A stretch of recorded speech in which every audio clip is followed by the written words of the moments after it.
Best games for the galaxy.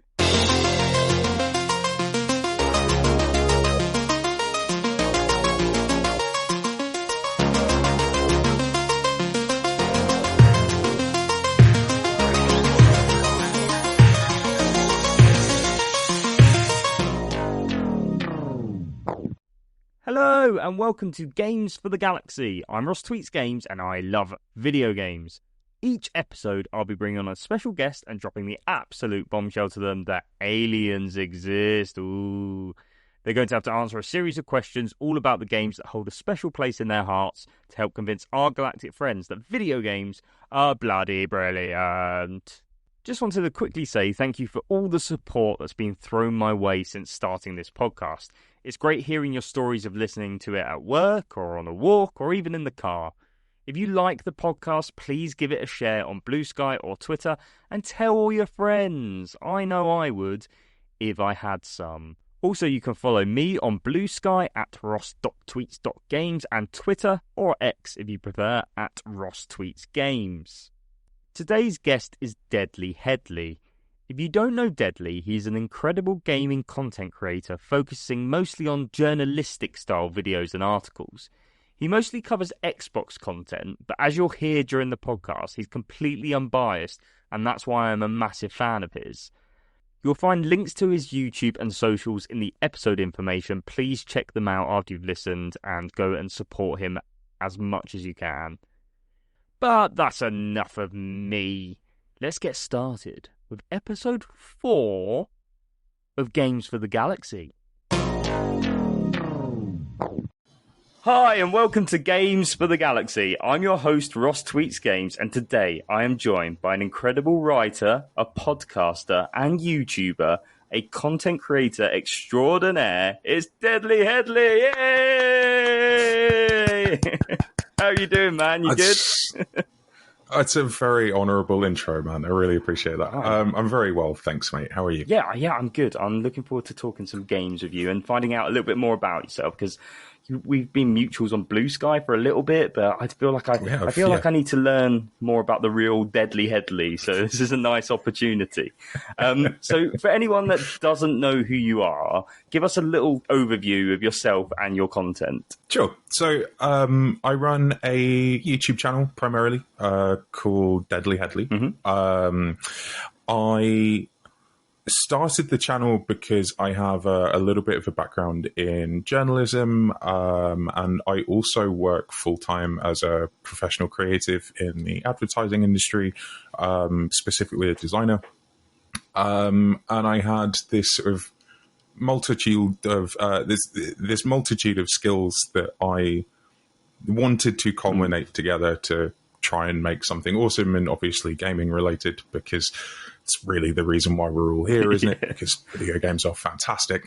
And I really enjoyed myself, so I kept on doing it. That happened about a year and a half ago. Primarily, I make Xbox-centric content. It's the platform I find most interesting. It's the platform that, up until extremely recently, and we'll get on to what's changed and why and when, Xbox is the platform that I've spent the vast majority of my gaming life and gaming time on. Wasn't the first platform that I picked up, but it's the one that I stuck with in this generation of, or across several generations of picking the platform you like and sticking with it. So you said you sort of studied journalism. Was that something that you always wanted to do when you were younger, and then you took that as your education? No, I took a very weird way around into my professional career now. So, I didn't really have much of a direction at school, didn't really know what I wanted to do. But one thing that I really enjoyed was English and writing. And I think that was always like a pretty foundational skill for me right from quite an early age, actually. I got through my GCSEs and A-levels particularly quite badly. They did not go very well for me, largely because I actually just didn't really engage with most of what I was studying. So my choices at the end of school were either dead-end job or keep studying something. So I opted for studying. I walked straight into a connections office, my local connections office, which was about a 25-minute walk from my school.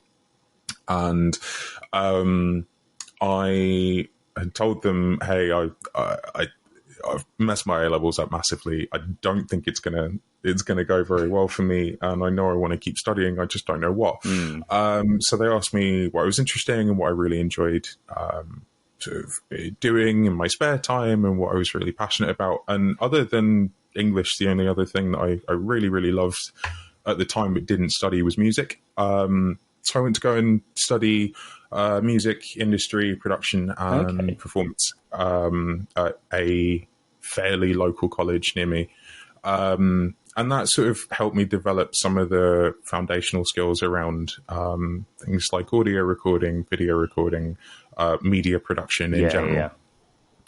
At the end of that course, which gave me like the UCAS points that I needed to go on to university if I wanted to, again, was at a bit of a crossroads. I didn't really know what to do with it. And I remember a tutor saying to me, you could do music journalism at university. Okay. Which I was quite surprised by that. And I don't know why, because like looking back now, like, yeah, that makes perfect sense as an option. So I went to go and study music journalism and broadcasting at uni. I worked a job that I absolutely hated and made me miserable after uni, which I think seems to be a rite of passage for most graduates. They never tell you that, do they? They don't tell you. You've got to do a shit job first. Let you find out on your own and suffer through it. Yeah. Little heads up for anyone who's on that path right now. Follow your dreams, but there will be a lull. Follow your dreams. It will suck for a while, but it does get better.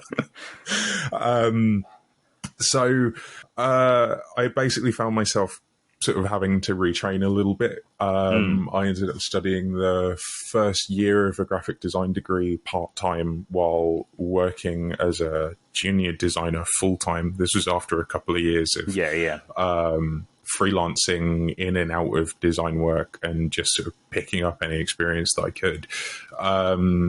So I didn't... The job that I'm in now, I've been there for just over 6 years, and that has been sort of the point in my career where really like the steadiness and stability started. And I'm 35 now, so yeah, it wasn't until like the age of 29 that I'd actually sort of gone, this is my career, this is where I'm at, this is what I'm good at, this is where we sort of just carry our journey through adult life from here. And that creative environment that I'm in now, again, I work in the advertising industry. It is quite fast paced. It's quite demanding. I love it for that. You really have to sort of creatively push all the time. And I'm in like a really inspiring environment where I've learned all of these new skills that actually, along with the journalism and broadcasting degree, along with the experience in music production and performance and things like that, all lends to this set of skills that you need to run a YouTube channel. Which brings me here. So basically, you learn all those skills, you went through uni, you've done these jobs, and now you've got this YouTube channel where you can put it all, which I think is amazing. Exactly. I learned my way into YouTube. Amazing. So what was the process of starting up your YouTube channel? Was it, what sort of like made you do that? I think I've loved following tech news for a really long time. Yeah. And I guess what's really funny is like, if we go back to childhood, we go back to that passion for gaming and games journalism as well, because that has always been there. I remember my dad would always bring home like it was an official PlayStation magazine back in the day when I grew up on the PS1. Would always come with a demo disc. Yeah. And that was always my way of sampling new content, but also getting to read about games and learning about games. And even if, I was only taking in like a third of the magazine because I was still a child with a relatively short attention span. Liked looking at the pictures. I was just absorbing games media, and that obviously continued into teenagehood, into adulthood. It expands beyond tech news as well. Like I've always loved working with and around tech as well. It's always just been a thing that I've really enjoyed. Cool. That kind of that bubble in that space. So going into YouTube, I think it was a case of combining that passion for journalistic style reporting, adding that creative flair that I could bring to the table just as a creative person, as someone who would want to make people laugh, make people entertained, or entertain people, make people laugh, and just report the news in a way that was fair and accurate and honest, because that's also a thing that the YouTube space kind of struggles with. This is one of the things that I wanted to bring up about your content itself, is that you're an Xbox creator. I think that's fair to say, very much in like focusing on that platform. But what I really enjoy about your content is it's so unbiased, and you've got such a balanced view on everything that's happening. You don't buy into the rage bait. You don't sort of like try and tackle that market. You go, here are the facts. Like, guys, be sensible about things. And I think I can give that's you my brilliant. opinion. I can be objective. Console warring, I'll be honest, I find console warring content funny. I find it very funny and very entertaining. But it's not the kind of space that I want to operate in. And you can't live your life by it. Seems quite tiring. And I try and avoid it unless it is purely for the purpose of entertainment rather than rage bait. Because Absolutely. I don't think rage bait is entertaining. It's exhausting. And we're seeing far too much of it, which is a shame. Recently, so you've been in the Xbox sort of ecosystem for quite a while, but you recently branched out. So you've now built a PC? What was the process and thinking behind that? And are you now a PC main gamer? It's an interesting one. So I have basically been an Xbox main guy since the original Xbox. Before that, I grew up on the PS1 and the PS2. Yeah. I missed the PS3. I missed the PS4. I think I had GameCube, but I never really engaged with Nintendo in the same sort of way as I did Xbox or PlayStation when I was growing up. I picked up a PS5 back in 2022 and got to catch up on a bunch of games that I'd missed over time.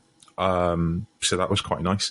But yeah, the most recent change to my gaming habits is, yes, I built a gaming PC.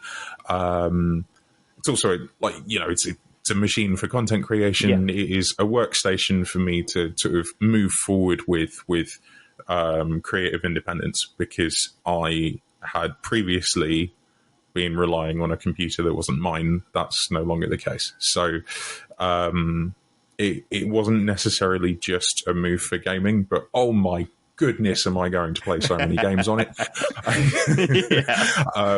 It's awesome. And I think specifically for me as an Xbox player traditionally, it sort of coming into PC has felt quite easy. It's quite an easy transition, because Game Pass or PC Game Pass, it gives me access to so much content that either I was already playing on my console or I wanted to play on PC.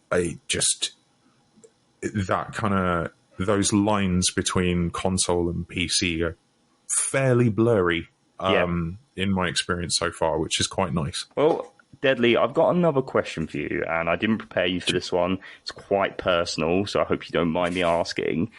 But do you believe that aliens exist?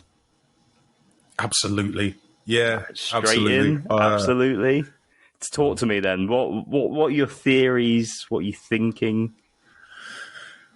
I don't have any wildly exciting conspiracy theories, unfortunately. But I think my general stance on aliens existing is I think it would be profoundly ignorant and foolish for us to assume not to, given the size of our own galaxy, let alone our wider universe. I hope that at some point our species and however many others might cross paths, as long as it is done safely and with very little sort of drama or violence or probing. That would be nice. Yeah. Leave our cows alone.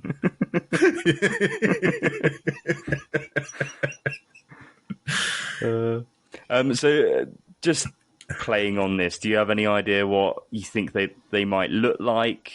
Do you have a classic alien sort of outlook?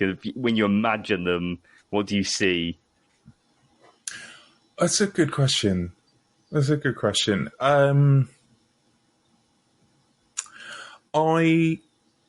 imagine them to be somewhat humanoid, I think. And maybe that's quite a narrow-minded. Well, I guess like I could perceive two different realities where alien life might present itself to us. Something that might be a little bit humanoid, or something that does not operate as it does in any other dimension at all. So like purely through telepathy, or maybe it's kind of like we've seen examples of that in science fiction. There was did you watch Invasion on Apple TV? No, I've not seen that. No. Really? Do you have Apple TV? Yeah, I do, yeah. Check out Invasion. Yeah. It's very, very good. It is kind of they've tried to do like a grounded portrayal of what an alien invasion might look like. Right, it happens in quite a covert ways. Yeah, it's very, very good. Oh, I'll have to look out for that. Yeah. I hope that if we do encounter aliens, it's not like that. well. Spoiler alert. Deadly, let me tell you that we have encountered aliens. They are real. And not only are they real, but they have abducted you. How do you feel? Got a really inappropriate answer, but I'm not going to. They might have to put you straight back down to earth. I'm not sure. I'm gonna go with optimistic, and I might just hide the cutlery. Just yeah. Good, as long as I don't get eaten, I think I'm all right. Yeah. Well, you're not going to get eaten because they're really friendly. Let me tell you why you have been abducted. So these aliens, they're very much like us, except for one thing. They have never played video games.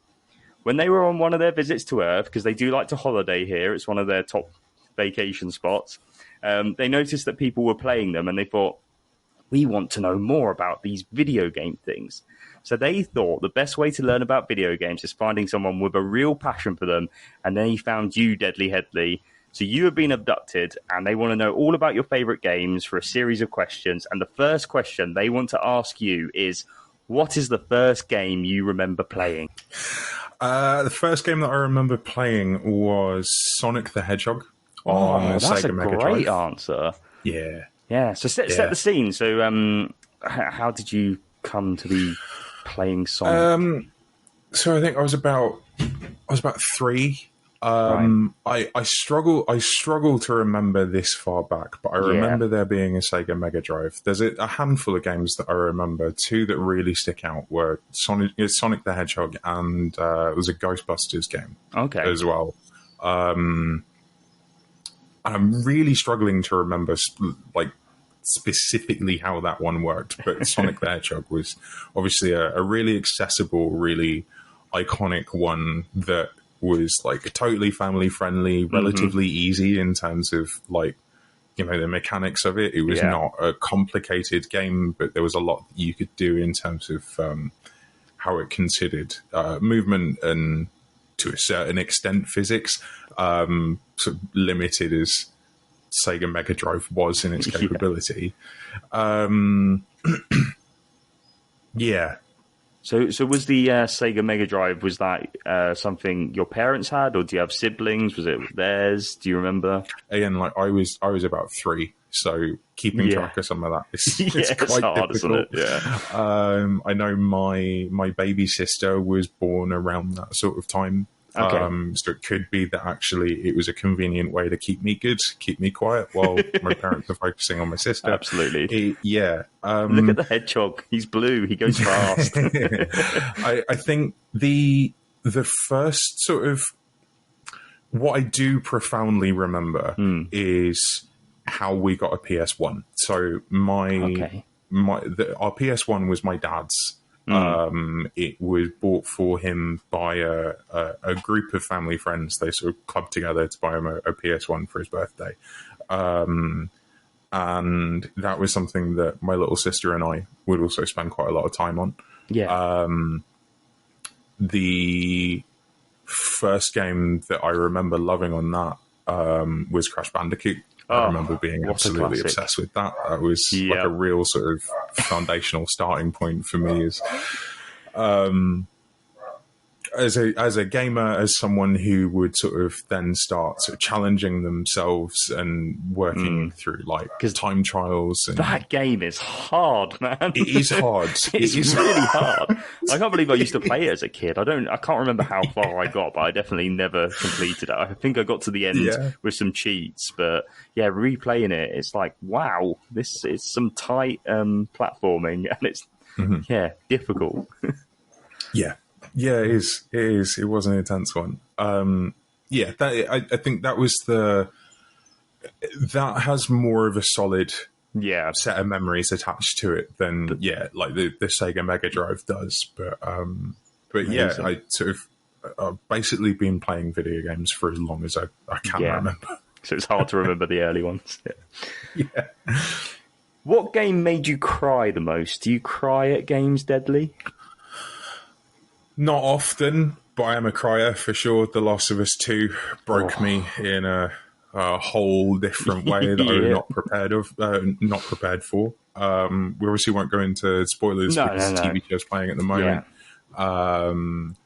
But that game just hit very, very differently. And I didn't play that until back end of 2023. Well, as you say, you got your PlayStation 5 in 2022, so you're quite late to both those games, I guess? Yes, I was, So I played The Last of Us Part 1, like the remade version. Remade version. I played that first.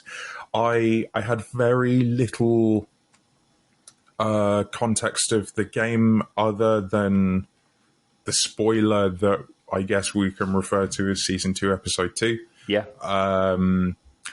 I had heard that had happened, but I had no idea when, and that was really frustrating because I actually spent most of the first game expecting it. Yeah. That really annoyed me. I was kind of grateful for when it did happen in The Last of Us Part 2 because it made me stop expecting it. I'm exactly the same because when that game was announced, I'm a massive Last of Us fan. I love it. And the second game was announced. I saw, unfortunately, a spoiler before it was even released on Twitter, and it really upset me because I was like, that's so annoying that that's been spoiled. So I was actually quite happy that it's a spoiler quite early game because I was like, oh, thank goodness, I don't have that weighing over me anymore. So so I'm the same with you there. Yeah. The thing is, it is the starting point of the second story. The reason why the second plot plays out is because of that event.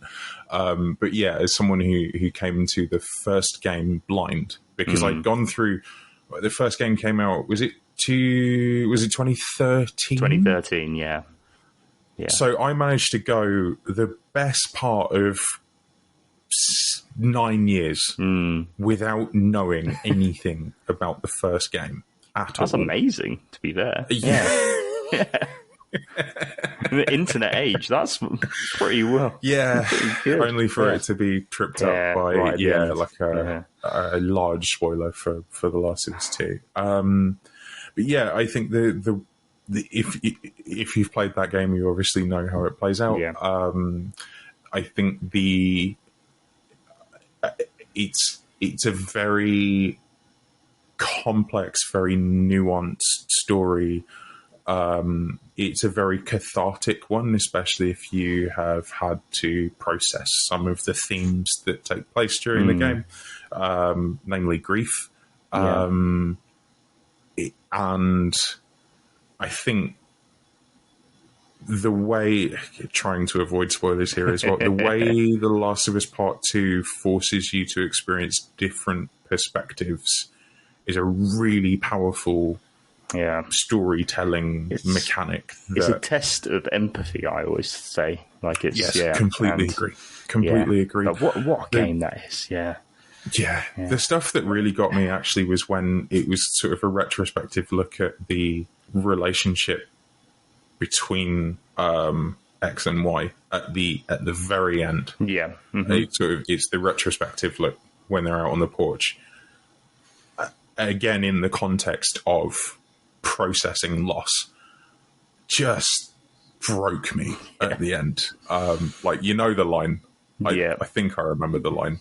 I've only played it the once, but it just, it was cuts, doesn't it? Yeah. Very, very heavy game. Yeah. But a brilliant game, and we love it.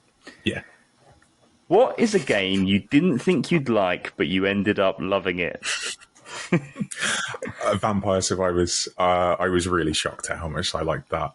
Is this the sort of almost like 2D bullet hell, I want to say, game? Okay, that's the one. Yeah, I've not played it. Tell me a little bit more about it. So I think on first glance, it looks like quite a rudimentary, like old school style bullet hell game. Yeah. Where it really shines through is you choose the mechanic or ability or item that you want to acquire or level as you go through, and you end up building a loadout. You can actually be quite tactical with it. Okay.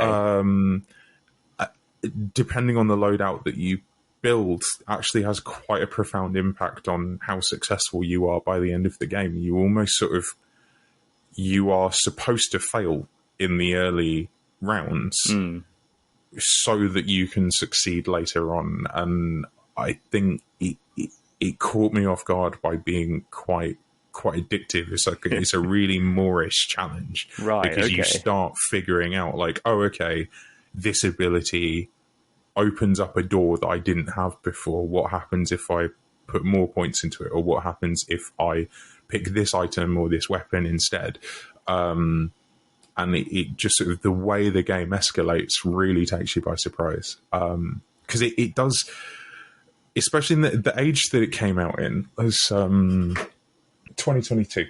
There are a lot of games competing for people's time and attention in 2022. Some delivered with an unbelievable level of polish and craft. And here comes Vampire Survivors, made by a single dude, I believe.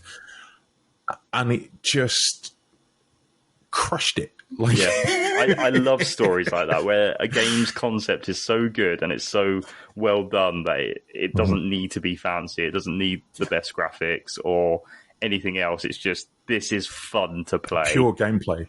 Just pure gameplay. Yeah, really fun.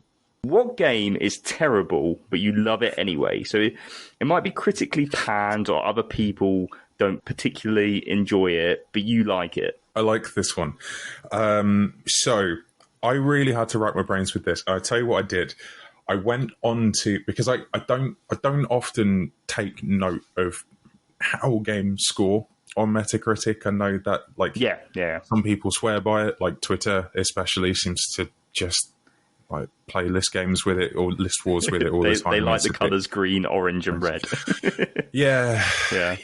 So I went on to Metacritic's website, and basically there was a list of all games rated from best to highest scored to lowest scored. Yeah. We'll be nice and diplomatic here. And I went to the back of the list and I scrolled through backwards until I found the game that I actually liked. Okay. And the one that stood out the most for me, it scored a 61. Okay. It came out in 2017. It is Friday the 13th. Oh, brilliant answer. Did you play it? I love Friday the 13th. It's so much fun. It is. It was really fun. Yeah. And I think the public service have been killed off now. I think it's basically been decommissioned. I think you might still be able to play it, but you basically have to know people you want to play it with, I believe. And there were other attempts at doing similar like asymmetric multiplayer. Like Evolve was another game that I actually quite liked and wasn't massively well received. I know Dead by Daylight operates on the same sort of premise, but it's actually done quite well, hasn't it? But I thought Friday the 13th was great. I had so much fun with that game. I remember it came out on PlayStation Plus, and the day, I think maybe the day or the week after it came out on PlayStation Plus, I did a 24-hour gaming stream for charity that 3 people tuned into. And one of the games that I chose was that, so I could play it with my friends. And we all enjoyed it for a little bit, and then we realised that it had proximity chat. So we all jumped out of the PlayStation chat and did proximity, and that made it the most fun game ever. So good. And I can't remember his name, but every time, is it Jason comes out of the water and they're at the fire and there's that face. I can't remember the character's name, but he just sort of looks at the camera and it's so bad, it's good. I love that game so much.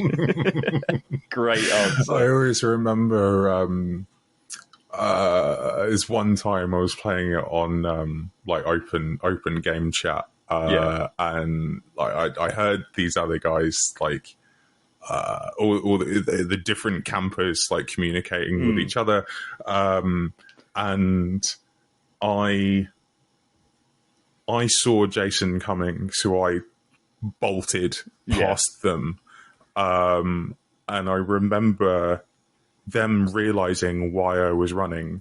They all started running too. I remember just I think one of them said, like, hey, are you, like, come back and help us, or, like, wait for us. We can, we can escape him.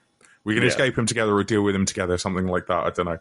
I just remember saying, I don't need to outrun him. I just need to outrun you. And all of his mates just cracking up in the background. They expect one of us in the Wreckage Brothers.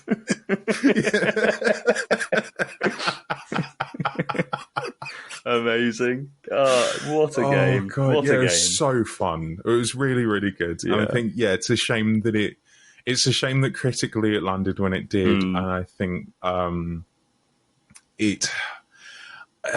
game like that was always going to have a pretty niche audience, but I think Dead by Daylight proves that audience can still exist. I've never played Dead by Daylight. I should probably check it out. You would love it, because it's very similar to Friday the 13th. It's probably, I think maybe at the time that was launched, it wasn't critically received either, but they really supported it, and now it's a really fun game. Definitely play it. I'm up for playing with you if you ever want to. That sounds good. It's good fun. Good. What games scared you the most, and do you like being scared when playing games? Yeah, I don't mind. I don't play a huge amount of horror games, but I can't say I don't like them. Saying that, I still haven't plucked up the courage to finish Alien Isolation, which I need to. I might try that on PC, actually. The game that I've noted down for my answer was Condemned by Monolith, largely because it was one that I really loved. One that definitely caught me off guard on multiple occasions. I don't know if you've played it before. I've not played it, no. So, tell me a bit more about it. Yeah, so Condemned was a launch title on the Xbox 360, developed by Monolith, who actually recently got shut down by Warner Brothers, I believe, which is really unfortunate. It was a crime scene investigation type game, but with a horror twist to it. Okay, that sounds cool. You were sort of dealing with it. I think you're working a homicide case. There is, it's like a horrified twist. I don't think they're sort of like full on like zombies or anything like that, but it just sort of like really kind of puts you on edge. It I'm struggling to remember it super clearly now because I haven't played it since You just remember that it scared you. 2007. Were the scares like jump scares, or was it more visceral? A bit of jump scaring, a little bit of sort of anticipation building. Yeah. I know there's one. Whenever I bring this game up, most people comment on there's a mannequin scene where basically you're in a shopping center. You will see mannequins sort of moving and like some of these kind of Bloody mannequins. hostile people like posing as mannequins and sort of like really kind of like just catching you off guard, and there being a lot of jump scaring and a lot of anticipation building, things like that. I love that game, so wanted to give it a shout out, as well as Monolith having been a studio that's closed recently as well. What game means the most to you? So it doesn't have to be your favorite game, but memories around playing it make it really special. I'm going to go with a series here rather than just one game. It's Halo. Yeah, absolutely. Halo is the reason why I became an Xbox fan.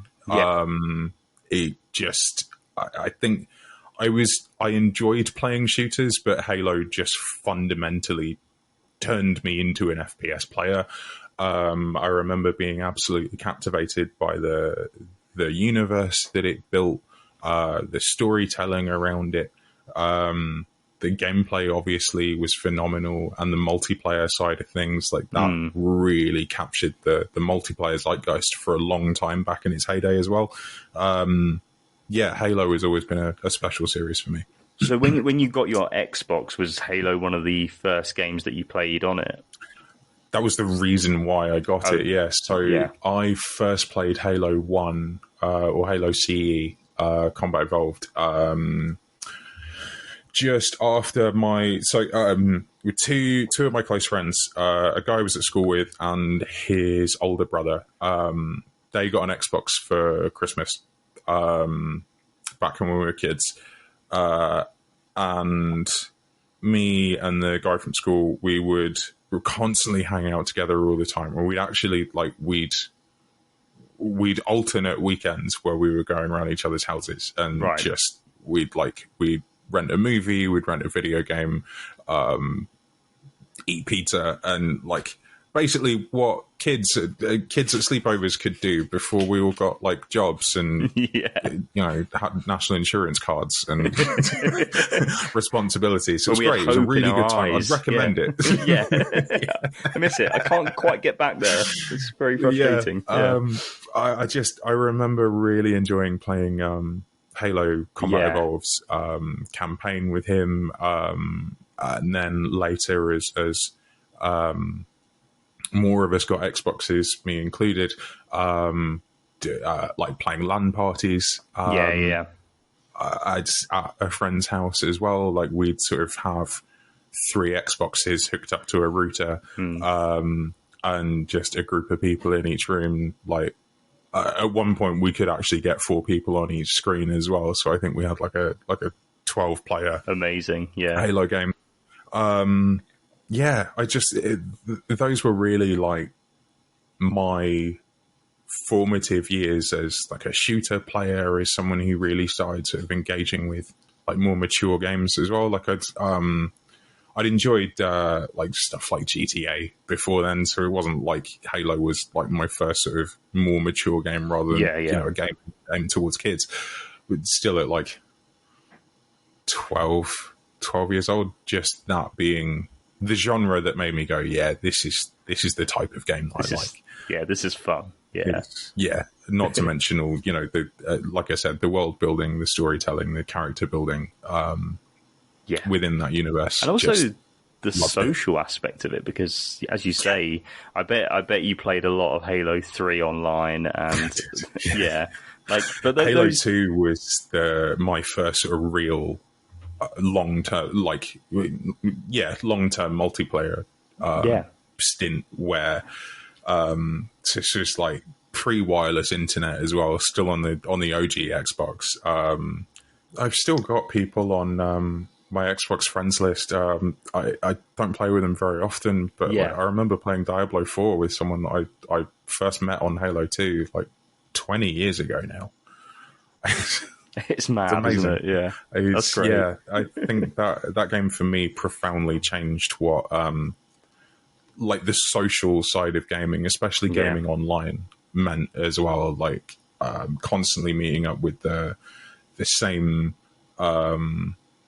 players from either the UK or the US or a mixture of both. Like, really, you got to think as well, like, back when, so this was 2004 when Halo 2 came out. Do you remember, like, how much it used to cost if you wanted to make an international call? Like, if you wanted to call someone on the other side of the world, it was going to cost you a fortune. And like, even back in 2004, and we're still looking at mobile phones that were like, Nokia 3210s. Bricks, all of a sudden, Xbox had open, gaming in general, because obviously, like, you could do it on PC, you could also do it on PlayStation, but my formative experience was on Xbox Live, and Halo 2 at the time was pioneering what multiplayer gaming is for us now. Like, Halo 2 had a lobby system that we now see all the time in games like Call of Duty.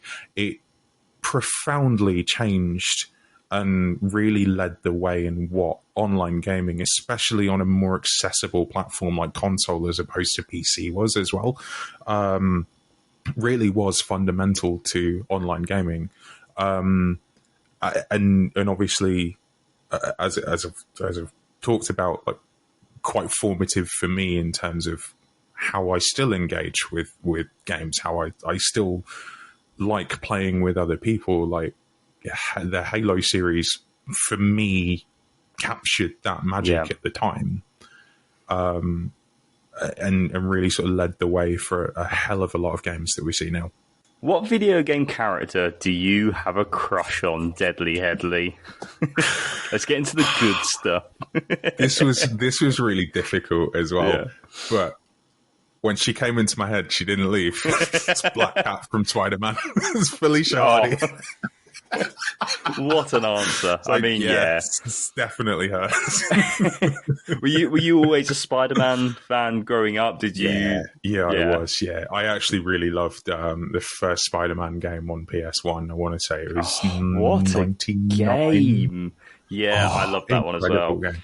Very different Black Cat in that one to this one. New one's not as blocky. She's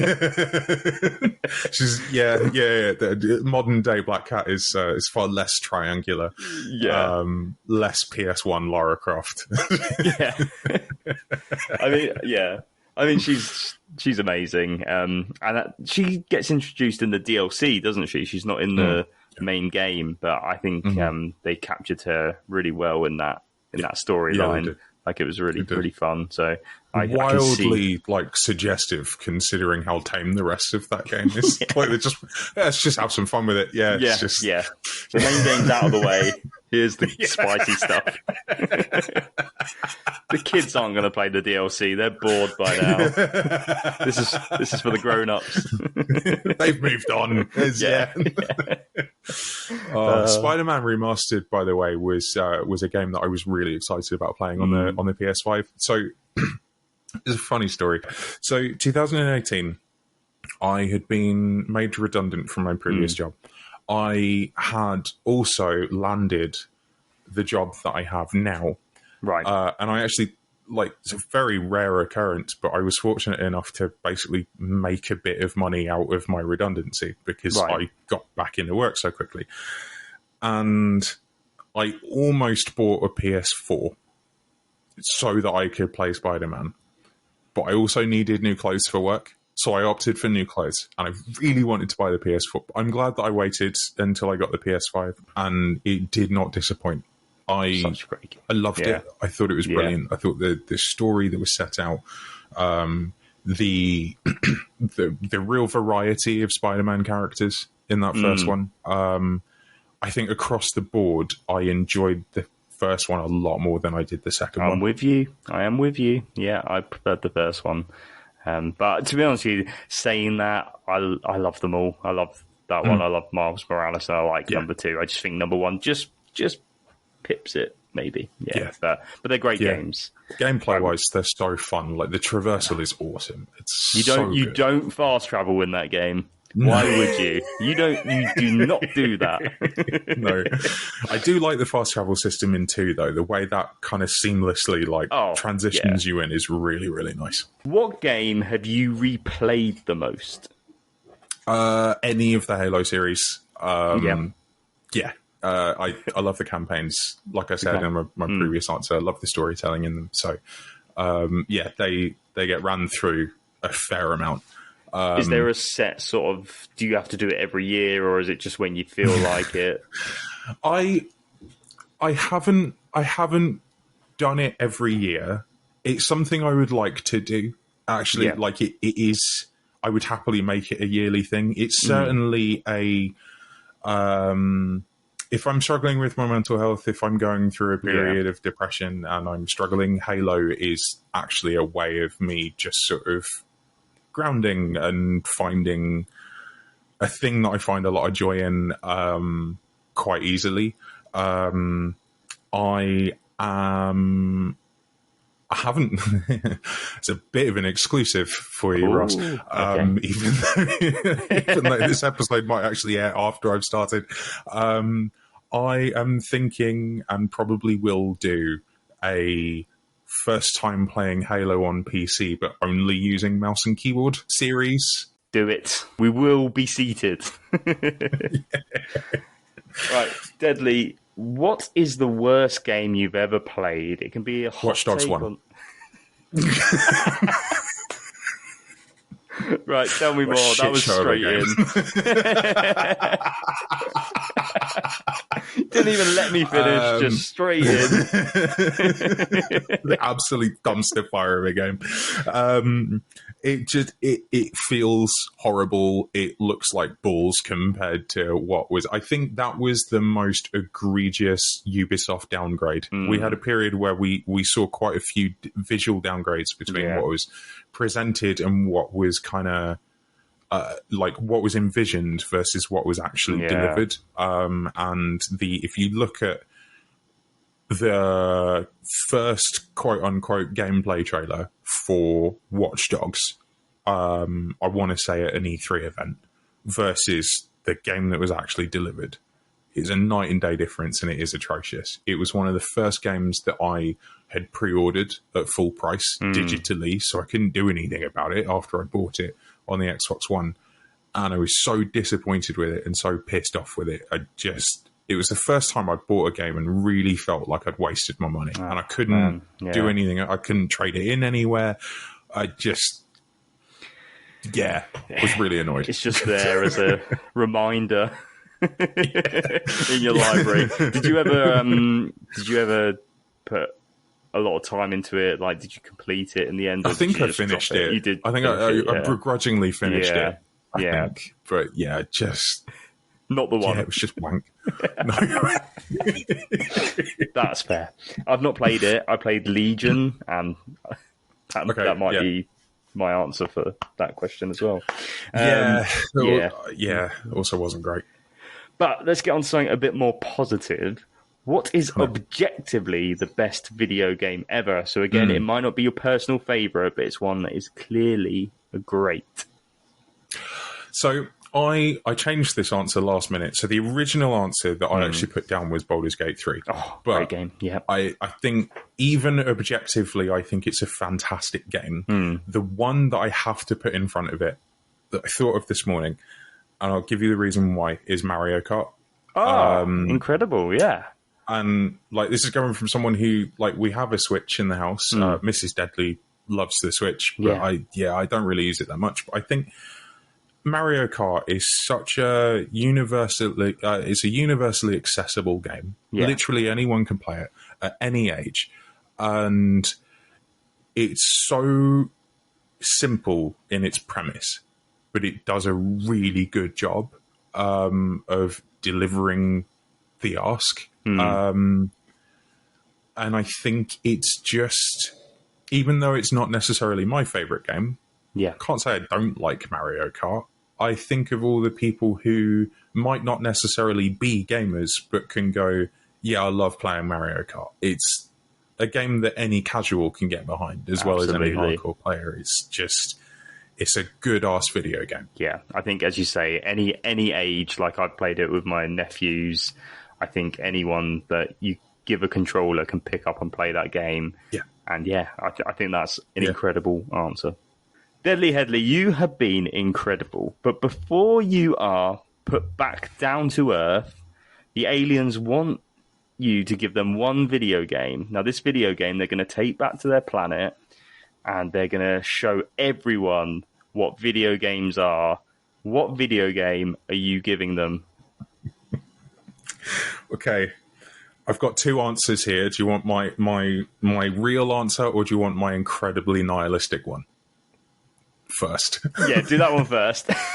We'll do the nihilistic one first. My nihilistic answer is GTA 5, because it has captured human society in its current form so accurately that it should actually act as a warning for others not to come here. And they're not waiting for GTA 6. No.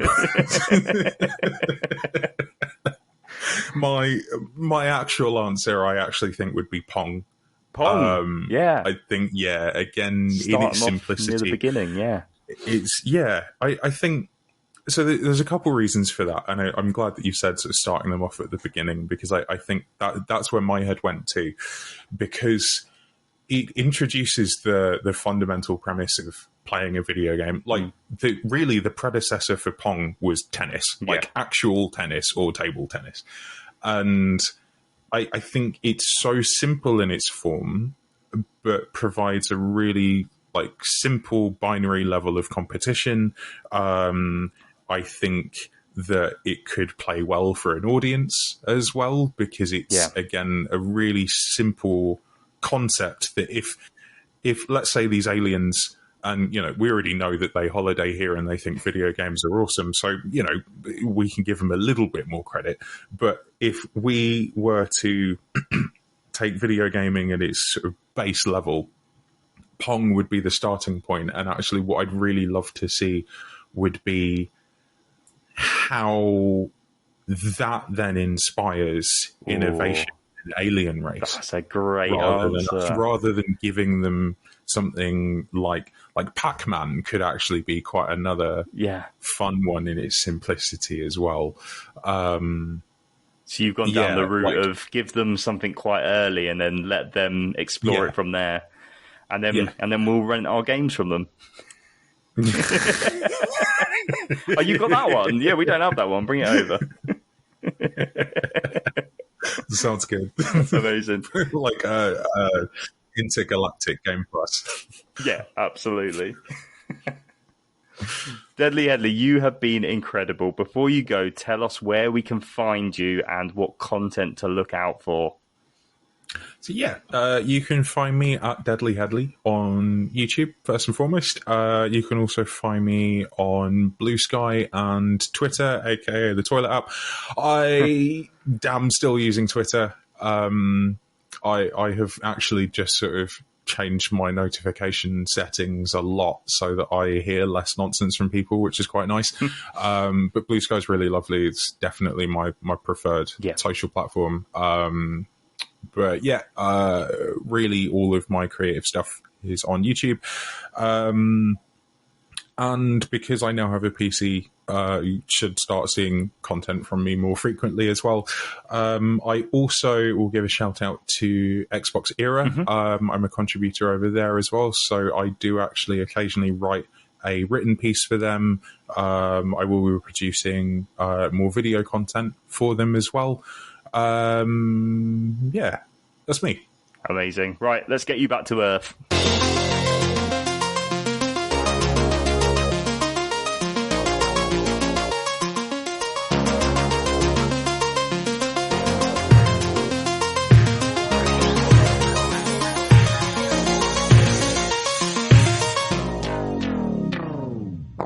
So that was episode 4 of Games for the Galaxy.